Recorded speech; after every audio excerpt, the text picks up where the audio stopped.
अस्सलाम वालेकुम everyone. Guys, हम एक क्वेश्चन सॉल्व कर रहे हैं कंसोलिडेशन का, जिसमें हम लोगों ने इनकम स्टेटमेंट भी बनानी है और statement of changes in equity भी रिक्वायर्ड है। इनकम स्टेटमेंट के साथ साथ statement of changes in equity भी रिक्वायर्ड है। तो लेट्स सी गाइस कि क्या क्वेश्चन है और इसको सॉल्व करने की कोशिश करते हैं। सर, द रिक्वायरमेंट इज, सबसे पहले उन लोगों ने आपसे कहा है कि आप उन्हें गुडविल कैलकुलेट करके बता दें at acquisition date. So goodwill at acquisition date is the first requirement, 5 marks. The second requirement is consolidated profit and loss account of Haseeb Limited Group. Sir, statement of comprehensive income prepare करनी है आपने, P&L बनानी है आप लोगों ने इस company की, 10 marks. Then the last thing that is statement of changes in equity बनानी है आप लोगों ने। अब अगर आपने statement of changes in equity बनानी है तो 5 मार्क्स उसके। तो ये 3 रिक्वायरमेंट्स हैं गाइस। तो लेट्स सॉल्व के ये किस तरह सॉल्व होगा क्वेश्चन। सर, हमें पता है कि हम लोगों ने सबसे पहले क्या करना होता है, हम लोगों ने जो चीज़ रिक्वायर्ड होती है हम उसको पहले ही ओपन कर लेते हैं। तो मैं यहाँ पे रिक्वायर करूँगा, मैं नहीं चाह रहा मैं ज़्यादा स्क्रॉल करूँ स्क्रीन को, तो यहाँ पे मैंने फर्स्ट ऑब्वियसली रिक्वायरमेंट मेरी गुडविल की है। तो मेरे बच्चों यहाँ पे मैंने गुडविल ओपन कर ली, तो ये मेरी गुडविल की वर्किंग बन गई। Second requirement statement of comprehensive income की है, तो ये लें मेरे बच्चों, ये मैंने statement of comprehensive income open कर ली। आप लोगों को पता है कि मैं फॉर्मेट पहले ही बना लेता हूँ और कुछ लाइन छोड़ लेता हूँ। तो let me open the format guys. तो रेवेन्यू आ गया आपके पास, कॉस्ट ऑफ सेल आ गया, इसी तरह जो फॉर्मेट गिवन होता है आप वो फॉर्मेट बना लेते हैं। कॉस्ट ऑफ सेल आ गया, ग्रॉस प्रॉफिट आ गया, then we have operating expenses, फिर उसके बाद हमारे पास ऑपरेटिंग प्रॉफिट है, उसके बाद हमारे पास, अच्छा ऑपरेटिंग प्रॉफिट से पहले एक दो लाइन छोड़ लेनी चाहिए, उसकी क्या वजह अभी समझ आ जाती है आप लोगों को। मे बी कोई क्वेश्चन में ऐसी चीज़ हो जो एक्सपेंस इनकम और उस वहाँ पे आप लोगों को यहाँ पे कोई लाइन चाहिए हो, एसोसिएट हो, उसकी लाइन रिक्वायर्ड हो सकती है। देन अल्टीमेटली हमारे पास ऑपरेटिंग प्रॉफिट्स आ गए, तो ऑपरेटिंग प्रॉफिट्स भी मैंने लिख लिए सर, ये लें सर। उसके बाद मेरे बच्चों टैक्स एक्सपेंस है, टैक्स एक्सपेंस लिखा मैंने, एंड देन अल्टीमेटली हमारे पास प्रॉफिट आफ्टर टैक्स आ गया विच इज़ पैट, तो मैंने पैट लिख लिया।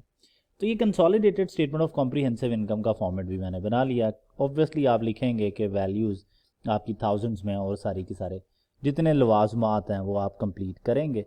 तो ये लें सर, ये वैल्यूज़ आ गई रुपीज़ में। गुडविल भी आप लोग कैलकुलेट कर रहे हैं मेरे बच्चों, थाउजेंड्स में सारी वैल्यूज़ हैं, तो ये लें सर, ये भी आ गए। Sir, third requirement is statement of changes in equity. यहाँ पे उसने statement of changes in equity में सिर्फ और सिर्फ 2 वैल्यूज़ दी हुई हैं, और ये वैल्यूज़ देखने वाली हैं कि ये वैल्यूज़ किस दिन की हैं। सर, ये वैल्यूज़ हैं आप लोगों की 1 जनवरी 2008 की, और अगर आप इस कंपनी का ईयर एंड देखें ना तो आप लोगों को ईयर एंड नज़र आएगा 31 दिसंबर 2008।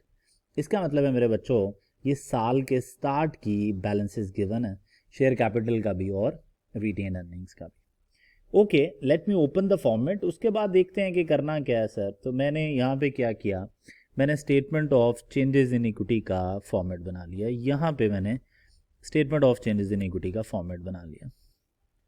मेरे बच्चों, statement of changes in equity में क्या क्या आना चाहिए? ऑब्वियसली शेयर कैपिटल आएगा इस क्वेश्चन में, शेयर प्रीमियम भी आ सकता है लेकिन इस क्वेश्चन में है नहीं, लेकिन एहतियातन आप लोगों को शेयर प्रीमियम लिख लेना चाहिए, ये लें जी।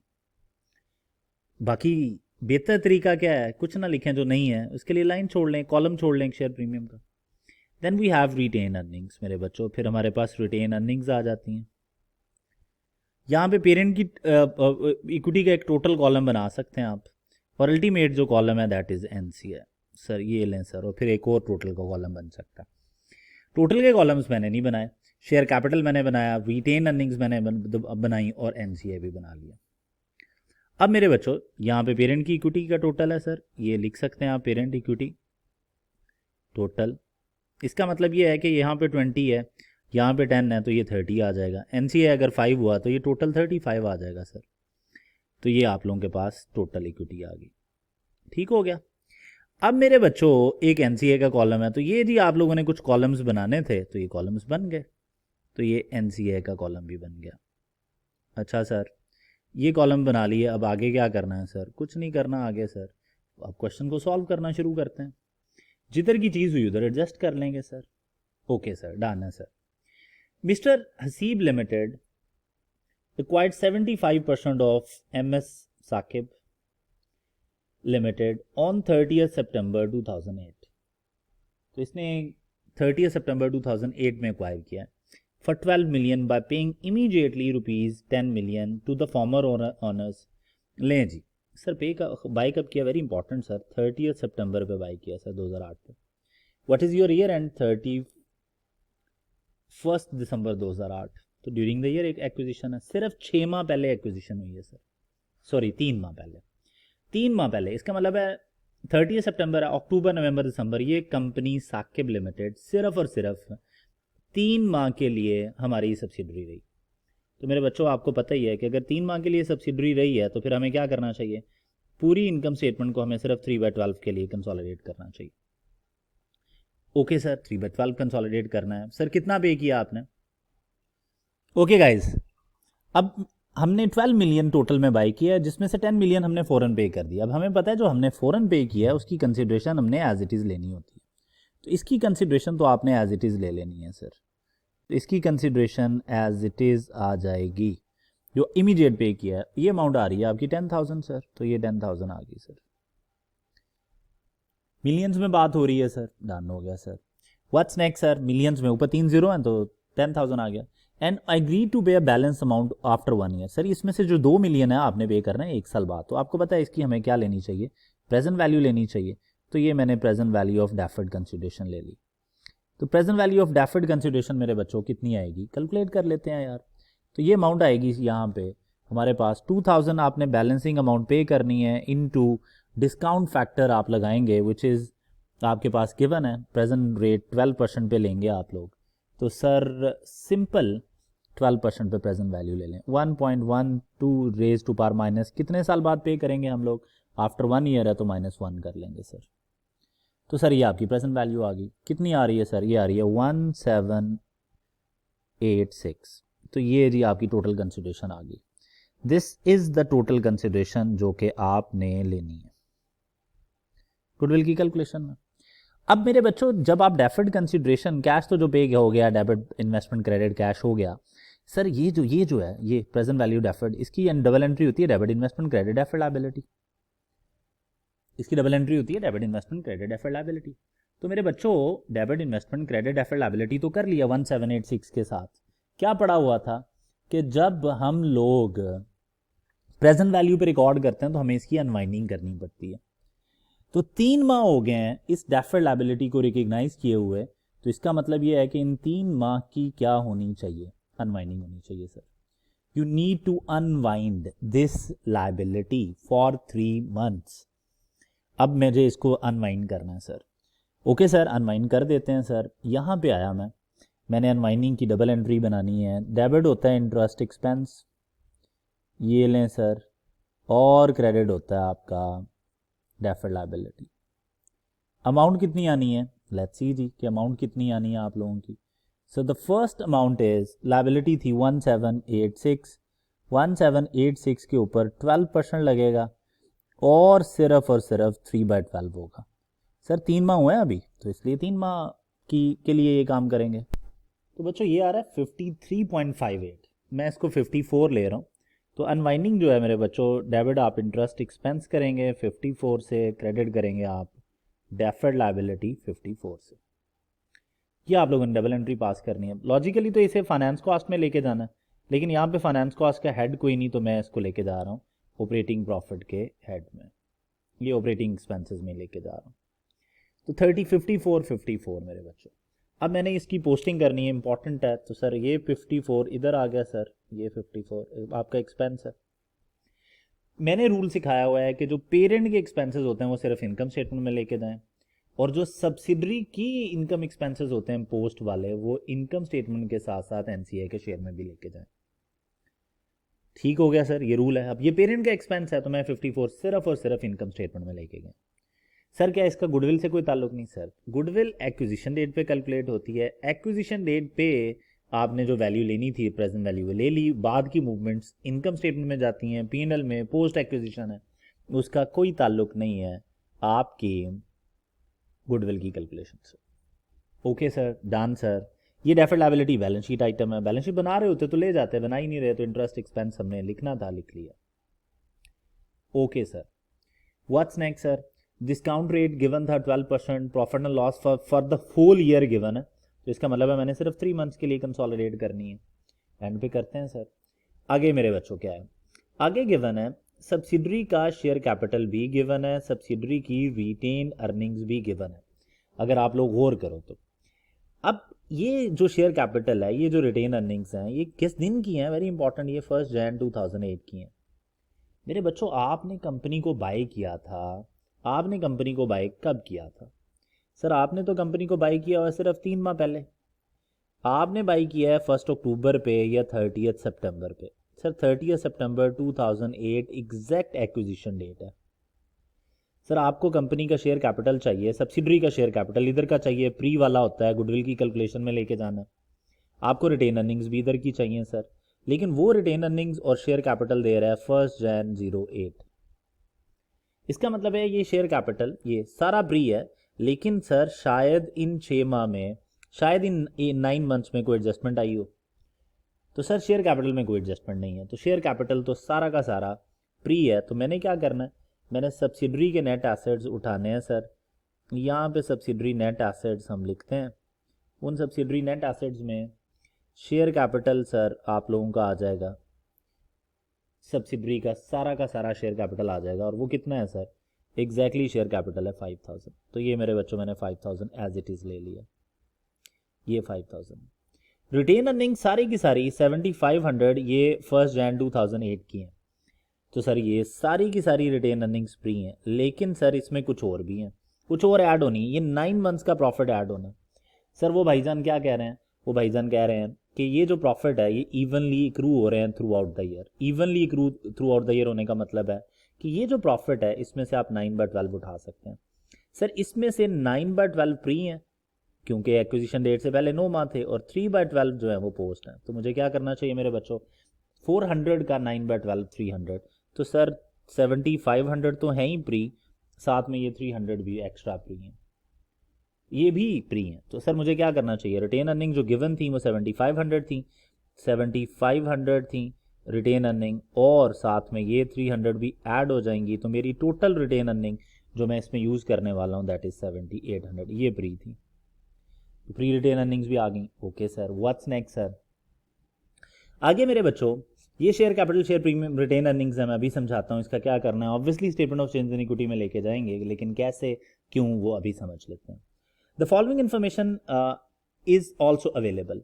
The fair value of property plant and equipment of Saqib limited at the date of acquisition was ₹1 million more than its carrying value. 1000 ज़्यादा है कैरिंग वैल्यू से। तो डबल एंट्री आपको पता है क्या डबल एंट्री होती है, डेबिट करते हैं हम लोग प्रॉपर्टी प्लांट एंड इक्विपमेंट, ये डबल एंट्री बनाएंगे, क्रेडिट आप करेंगे गेन, और ये जो गेन है ये गुडविल की कैलकुलेशन में जाना है। एक्विजिशन डेट का गेन प्री एक्ट होता है, प्री एक्ट मतलब एट एक्विजिशन, तो ये जो गेन है ये गुडविल की कैलकुलेशन में जाना है। क्या हम गुडविल कैलकुलेट कर रहे हैं? बिल्कुल सर गुडविल हम कैलकुलेट कर रहे हैं, तो ये री गुडविल की कैलकुलेशन में ले जाएं। तो ये गेन मैंने यहाँ पे लिख लिया मेरे बच्चों, गेन 1000 का, तो ये गेन आ गया आपका 1000 का। सर इनकम स्टेटमेंट में भी लेके जाएं गेन है। सर इनकम स्टेटमेंट में प्री के गेन्स नहीं जाते, सब्सिडरी को जब आपने कंट्रोल करना शुरू किया उसके बाद, एक्विजिशन डेट के बाद के इनकम स्टेटमेंट में जाते हैं, एक्विजिशन डेट से पहले नहीं जाते, इग्नोर करते हैं इनकम, क्योंकि पेरेंट के डिसीजंस की वजह से गेन आया नहीं, तो इसलिए गुडविल की कैलकुलेशन में जाना था, that's it. Okay sir, depreciation की एंट्री क्या होती है मेरे बच्चों? डेबिट डेप्रीसिएशन पोस्ट की होती है, क्रेडिट आप लोग एसेट को करते हैं, ये डबल एंट्री बनानी थी आपने। 45,000 है तो 45 और 45 हो गया सर। ये सर मैंने 3 0 कॉमन ली थी इसलिए मैंने 1000 लिया था। सर ये डेप्रीसिएशन सब्सिडरी पोस्ट है सर, पोस्ट की चीज़ें इनकम स्टेटमेंट में भी जाएंगी और एनसीए शेयर में भी जाएंगी, क्योंकि इस सब्सिडरी की पोस्ट में सब्सिडरी के 2 ओनर्स हैं, एक पेरेंट और एक एनसीए। तो सर ये इनकम स्टेटमेंट में तो जाएगी, नॉर्मली इनकम स्टेटमेंट में कॉस्ट ऑफ सेल में जाती है डेप्रीसिएशन, तो ये 45 और साथ में एनसीए के शेयर में भी जाएगी। तो मैंने क्या करना है, मैंने अब एनसीए शेयर की एक अलहदा से वर्किंग बनानी होती है, छोटी सी वर्किंग होती है, तो ये मैं यहीं पे बना रहा हूँ सर। ये लें जी एनसीए शेयर की वर्किंग, एनसीए शेयर, उसमें मैंने ये डेप्रीसिएशन लिख ली 45। सर सारी क्यों लिखी है सर? सर बाद में परसेंटेज लगा देंगे सर। 45 एनसीए शेयर, तो सब्सिडरी की पोस्ट की हर चीज़ इधर आनी है सर। अगर आप यहाँ पे कैलकुलेट करना चाहें इधर भी वो भी कर सकते थे sir. Sir depreciation income statement में भी चली गई, इधर भी आ गई। In the post acquisition period Saqib limited sold goods to Haseeb valuing 250 charging ₹100 as margin on goods. साफ पता चल गया जी कि 100 का आपका प्रॉफिट है sir. 55% of goods are still lying with Haseeb limited. Sir who is the seller? Saqib limited ने हसीब लिमिटेड को बेची हैं, सब्सिडरी इज द सेलर। तो सबसे पहली बात तो ये समझें कि 250 की आपस की सेल्स हैं, चेक कर लेंगे पर मंथ तो नहीं है। In the post acquisition period Saqib limited sold goods to Haseeb limited valuing 250। Sir total sales हैं सर, डबल एंट्री होती है मेरे बच्चों। डेबिट करते हैं आप लोग सेल्स, तो ये 250 आपने यहाँ से माइनस कर दिया, और 250 डेबिट करते हैं आप लोग सेल्स, क्रेडिट करते हैं आप परचेजेस या cost of sale. Intra group sales हैं, एलिमिनेट करती हैं 250 250। ठीक है सर, 250 250 से एलिमिनेट होगी, बिल्कुल सर एलिमिनेट होगी। अच्छा सर व्हाट्स नेक्स्ट सर? अब मेरे बच्चों अनरियलाइज प्रॉफिट 100 है, ना ना ना अनसोल्ड पे होता है। 100 के ऊपर मैंने 55% लगाया, 55%, तो 55 का अनरियलाइज प्रॉफिट है। 55 का अनरियलाइज प्रॉफिट की डबल एंट्री होती है मेरे बच्चों, डेबिट करना आपने प्रॉफिट को, क्रेडिट करना आपने जी सर इन्वेंट्री को। तो ये डेबिट प्रॉफिट है, क्रेडिट इन्वेंट्री 55 लें। सब्सिडरी सेलर है, पेरेंट सेलर है? सब्सिडरी सेलर है सर, साकिब लिमिटेड सेलर है सर। तो इसका अनरियलाइज प्रॉफिट जहां पे यहाँ पे आना चाहिए कॉस्ट ऑफ सेल में, यहाँ पे ऐड होगा आके, वहीं पे ये एनसीए के शेयर में भी चला जाएगा। तो ये 55 एनसीए के शेयर में भी चला गया। This is URP which is unrealise profit. तो याद रख लो पेरेंट की चीजें सिर्फ इनकम स्टेटमेंट में, सब्सिडरी की प्री वाली इग्नोर, इनकम स्टेट पोस्ट वाली इनकम स्टेटमेंट के साथ साथ एनसीए के शेयर में। All revenues or expenses accrue evenly throughout the year. Okay, sir. The impairment loss on goodwill is 25% of the amount determined at the date of acquisition. तो 25% at the date of acquisition आपके goodwill जो है वो जो भी थी उसका 25% impairment loss हो गया। अब गुडविल कैलकुलेट करेंगे, फिर 25% डील करेंगे। लेकिन सर अगर आप और करो तो क्वेश्चन में बताया नहीं हुआ, क्वेश्चन में नहीं बताया गया कि जो एनसीए है वो प्रोपोर्शनेटेड शेयर पे है या फुल पे है। तो सर पार्शली कंसीडर करेंगे, क्योंकि फुल के लिए तो फिर वैल्यू ऑफ एनसीए चाहिए होता है। तो सर आप यहाँ पे एनसीए की प्रोपोर्शनेटेड वैल्यू लेंगे, NCA add proportionated share, NCA add proportionated share ले लेंगे सर। तो सर वो कैसे लेंगे सर? इसका टोटल कर लेते हैं मेरे बच्चों। 5000 प्लस 1000 6000 प्लस 7000 13 हो गया, 13800 है मेरे बच्चों। ये 13800 के जो नेट एसेट्स हैं, इन नेट एसेट्स में एनसीए का कितने परसेंट है सर? 75% आप बाय कर रहे हैं। इसका मतलब ये है कि 25% ऑफ दिस अमाउंट एग्जैक्टली आपका बनेगा एनसीए की वैल्यू। ये बन रही है 3450 सर, 3450 ये एनसीए की वैल्यू है सर। नेट एसेट्स लेस करेंगे तो ये आपके पास आ जाएगी गुडविल, और this was your first requirement, क्योंकि गुडविल ऑन एक्विजिशन पूछी हुई थी उसने, तो गुडविल ऑन एक्विजिशन आपने बता दिया उसको। तो कितनी गुडविल आ रही है ऐसी, लेट्स सी जी। तो सर मेरे बच्चों आपकी गुडविल आ गई 141,436। इस गुडविल का 25% इम्पेयरमेंट लॉस है। तो जब इस गुडविल का 25% इम्पेयरमेंट लॉस है तो कितना इम्पेयरमेंट लॉस आ जाएगा sir? Impairment loss 25% of this amount, exactly इसका इम्पेयरमेंट लॉस है। तो वो ये मेरे बच्चों आ रहा है इम्पेयरमेंट लॉस 359। राउंड ऑफ कर रहा हूं मैं हर वैल्यू को, तो 359 सर इम्पेयरमेंट लॉस है, 25% ऑफ दिस गुडविल। ये इम्पेयरमेंट लॉस किधर लेके जाएंगे सर? ऑपरेटिंग एक्सपेंसेस में सर। 359 सर ये ऑपरेटिंग एक्सपेंसेस में चला गया सर, ये लें सर। याद रहिए फाइनेंस कॉस्ट में 54 था, मैंने ऑपरेटिंग में लिख दिया, आप फाइनेंस में भी लिख सकते हैं, लिखना ही फाइनेंस कॉस्ट में चाहिए। Okay guys, 359 impairment loss. अब कुछ गुडविल पार्शल है, फुल है? पार्शल है। पार्शल गुडविल में इसके एनसीए से कोई ताल्लुक नहीं होता, इसलिए इधर लेके जाने की जरूरत नहीं है। क्वेश्चन खत्म हो गया सर। इनकम स्टेटमेंट फाइनल हो सकती है, और इनकम स्टेटमेंट फाइनल करते हैं और उसके बाद देखते हैं क्या करना है।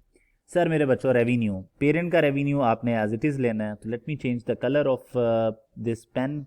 तो लेट्स सी सर, तो ये यही रहेगा सर, ग्रीन ही है सर। आपने 10,000 पेरेंट का एज इट इज ले लिया सर, लेकिन सब्सिडरी का आप लोगों ने करना है मेरे बच्चों 9/12, सॉरी 3/12। तो 5000 इंटू 3/12 करेंगे मेरे बच्चों, तो एग्जैक्टली आएगा 1250। तो ये आ गया 1250 प्लस 10,000 माइनस 250। तो मेरे बच्चों आपकी अमाउंट जो बनेगी वो बन रही है 11,000। तो 11,000 सर आपके पास रेवेन्यू आ गया सर। कॉस्ट ऑफ सेल भी बिल्कुल इसी तरह कैलकुलेट होगी, बिल्कुल इसी तरह कैलकुलेट होगी sir. Cost of sale parent की सारी आनी है 6500, सब्सिडरी की 3/12 आनी है। तो 4000 का 3/12 करेंगे तो मेरा ख्याल है 1000 बनता है, तो बिल्कुल ही 1000 ही बनता है। तो 6500 प्लस 1000 प्लस 55 प्लस 45 माइनस 250, तो ये अमाउंट आ रही है 7350। 7350, तो ये मेरे बच्चों 7350 आया। वी हैव ग्रॉस प्रॉफिट, तो हमारे पास ग्रॉस प्रॉफिट आ रहा है 3650। तो ये जी हमारे पास ग्रॉस प्रॉफिट आ गया। Okay sir, what's next sir? अब मेरे बच्चों ऑपरेटिंग एक्सपेंसेस हैं। ऑपरेटिंग एक्सपेंसेस में 1500 एज इट इज आ जाएंगे सर। 1500 एज इट इज आ गया सर, ये लें 1500 सर, 1500 और 400 का 3/12 करेंगे तो 3 माह हुए सिर्फ, तो ये 100 आ जाएगा सर। तो लेट्स सी जी कि ऑपरेटिंग एक्सपेंसेस आपके कितने आ रहे हैं टोटल में। तो मेरे बच्चों हम लोग देखें अगर, तो 54 प्लस 359 प्लस 1500 प्लस 100, तो ये हमारे पास ऑपरेटिंग एक्सपेंसेस आ रहे हैं, ये आ रहे हैं 20 तो ये ऑपरेटिंग एक्सपेंसेस हैं। लेस करेंगे सर तो यहाँ पे एडजस्टमेंट में कुछ भी नहीं आया, तो माइनस करेंगे हम लोग 3650 में से, तो हमारे पास एग्जैक्टली आ जाएगा 1637। ये आ जाएगा हमारे पास operating profit 1637। Okay sir, tax add करना है मेरे बच्चों। टैक्स का क्या करना है हमने? पेरेंट का टैक्स है 450, एग्जैक्टली जी 450 टैक्स है पेरेंट का, ये 450 आ जाएगा। सब्सिडरी का जो टैक्स है मेरे बच्चों 200 का, आपने 3/12 किया तो ये 50 आ जाएगा सर, तो ये 50 आया आपके पास। तो एग्जैक्टली टैक्स देखोगे आप लोग तो ये टैक्स आ जाएगा 500 सर। ये आ गया आपके पास profit after tax for the, जो भी प्रॉफिट आफ्टर टैक्स है, ये टैक्स सॉरी ऊपर लिखना था, तो ये 500 इधर आ गया मेरे बच्चों। ये लें सर, आपके पास प्रॉफिट आफ्टर टैक्स आ गया। अब अदर कॉम्प्रिहेंसिव इनकम में कुछ भी नहीं है, कुछ भी नहीं है, तो ठीक है 1637 प्लस आपने करना है मेरे बच्चों, इसमें से माइनस करना है आप लोगों ने 500, तो ये आ गया 1137 सर। ये टोटल ग्रुप का प्रॉफिट है, जिसमें पेरेंट का हिस्सा भी है और एनसीए का हिस्सा भी है। एनसीए का शेयर आपने सब्सिडरी पोस्ट की चीज़ों से निकालना होता है। सब्सिडरी की पोस्ट में जो प्रॉफिट आया है 400 का, अगर आप लोग 3/12 करेंगे तो ये एग्जैक्टली बनेगा 100। तो सब्सिडरी पोस्ट 100 बन रहा है, लें जी सर। और डेप्रीसिएशन और अनरियलाइज प्रॉफिट अगर आप एडजस्ट करो तो वो भी एग्जैक्टली बन रहा है 45 55, तो 0। इसका मतलब ये है मेरे बच्चों कि किसी भी किस्म का कोई प्रॉफिट नहीं आ रहा जो यहाँ पे एनसीए को चार्ज हो रहा है। किसी भी किस्म का कोई प्रॉफिट नहीं आ रहा जो एनसीए को चार्ज हो रहा है। अब अगर किसी भी किस्म का प्रॉफिट नहीं आ रहा जो एनसीए को चार्ज होना है, तो क्या करना चाहिए अब हम लोगों को? This is the question. ठीक हो गया मेरे बच्चों? सर अब नहीं चार्ज हो रहा तो क्या करें सर? 0 है। अगर होता तो क्या होता, कोई एक वैल्यू ज्यूम करके समझा देंगे। इसका मतलब ये है कि मेरे बच्चों ये profit after tax attributable to, जब हम लिखते हैं यहाँ पे profit attributable to owners of the parent, owners of parent and NCI, तो मेरे बच्चों पेरेंट के ऑनर्स का ही है सारा, एनसीआई को तो कुछ भी नहीं मिला इस दफे, क्योंकि प्रॉफिट लॉस एक्चुअली था ही नहीं। ये लें सर। अब मेरे बच्चों ये सारा का सारा 1137 जो है, ये सारा का सारा पेरेंट का। ओके सर, अब आ गया सर इनकम स्टेटमेंट होगी, गुडविल होगी, statement of changes in equity बना लेते हैं। Statement of changes in equity में मेरे बच्चों share capital only parent, sir आपको पता है कि शेयर कैपिटल सिर्फ पेरेंट का दिखाया जाता है, तो सिर्फ शेयर कैपिटल पेरेंट का दिखाना है सर, ओनली पी पेरेंट। तो सर ओपनिंग बैलेंस कितना है सर? 20,000। ओपनिंग बैलेंस है 20,000, तो सर ओपनिंग बैलेंस ले लिया आपने 20,000 ओपनिंग बैलेंस है मेरे बच्चे। क्या ड्यूरिंग द ईयर कोई शेयर्स इशू हुए? सर ये इशू आ सकते हैं सर। अगर इस कंपनी में आपने सब्सिडरी को खरीदा होता शेयर्स दे के, तो सर वो इशू इधर आने थे, शेयर कैपिटल इधर आना था, शेयर प्रीमियम इधर आना था, लेकिन नहीं है। चलें ठीक है सर, नहीं है sir share capital, shares issue नहीं है। कोई बायबैक तो नहीं किए सर, तो शेयर कैपिटल तो सर सिंपल है, कैरिड ऑन 20,000 ही आना है। आपने बैलेंस शीट में शेयर कैपिटल पेरेंट का ही लेके जाना होता है, तो शेयर कैपिटल तो सीधा था सर। सर रिटेन अर्निंग्स में थोड़ा सा सोचना है सर आपने, what are the retained earnings जो आपने यहाँ पे यूज करनी है। तो सर यहाँ पे रिटेन अर्निंग्स यूज़ करनी है आपने ब्रॉड फॉरवर्ड, उसमें पेरेंट की रिटेन अर्निंग्स लेनी है आपने प्लस सब्सिडरी की पोस्ट का शेयर लेना है, यही होती है consolidated retain earning. Subsidiary post retain earnings का शेयर, ये एक्चुअली कंसोलिडेटेड रिटेन अर्निंग का कॉलम है, तो सब्सिडरी पोस्ट रिटेन अर्निंग का शेयर लेना है आपने। सर ओके सर, डन है। अब साल के शुरू का लेना है, तो क्या साल के शुरू में सब्सिडरी थी हमारे पास? सर साल के शुरू में सब्सिडरी तो नहीं थी हमारे पास, तो जब साल के शुरू में सब्सिडरी थी ही नहीं तो फिर मेरे बच्चों क्या करना चाहिए? आंसर है जो पेरेंट की रिटेन अर्निंग्स हैं वही रिटेन अर्निंग्स हैं। तो पेरेंट की रिटेन अर्निंग्स कितनी है sir?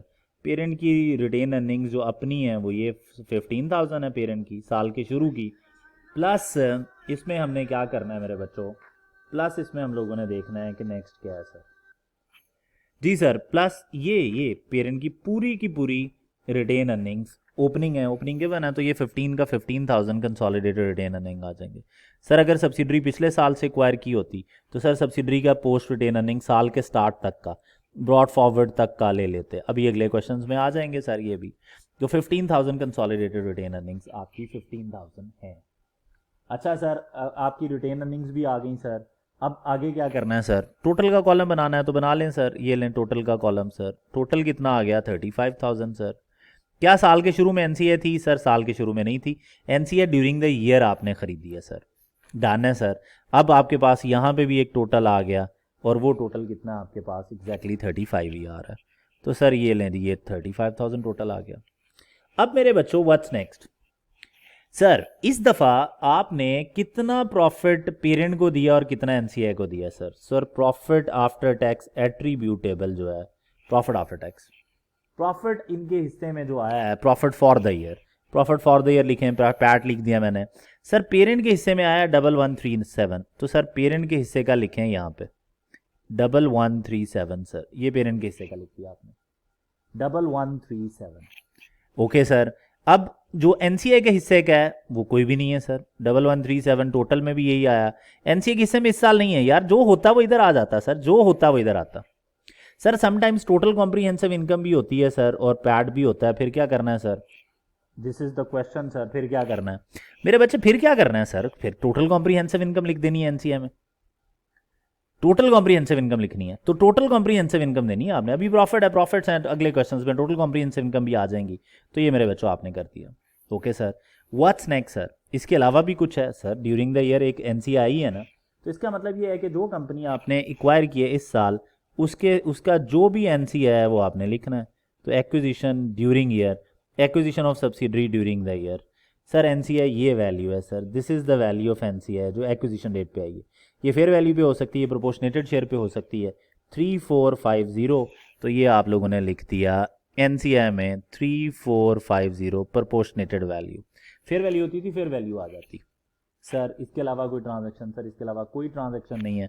Carried on balance, share capital आपने पहले ही कैलकुलेट किया हुआ है, ये कैरिड ऑन बैलेंस आएगा मेरे बच्चों 35,000 में आप ऐड करेंगे, सॉरी 15,000 में आप 1137 ऐड करेंगे तो ये बन जाएगा 16,137।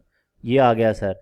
आपकी टोटल जो आएगा वो इसका टोटल आ जाएगा, जितना भी आ रहा है वो देख लेंगे आप, मैं यहीं कर देता हूँ 36,137, ये आ गया मेरे बच्चों। एनसीआई का टोटल कितना है? यहाँ पे 3450 भी 0 ही है, लेकिन अगर एनसीआई का कुछ टोटल कॉम्प्रिहेंसिव इनकम या पैट का शेयर होता तो वो इधर ज़रूर ऐड होता।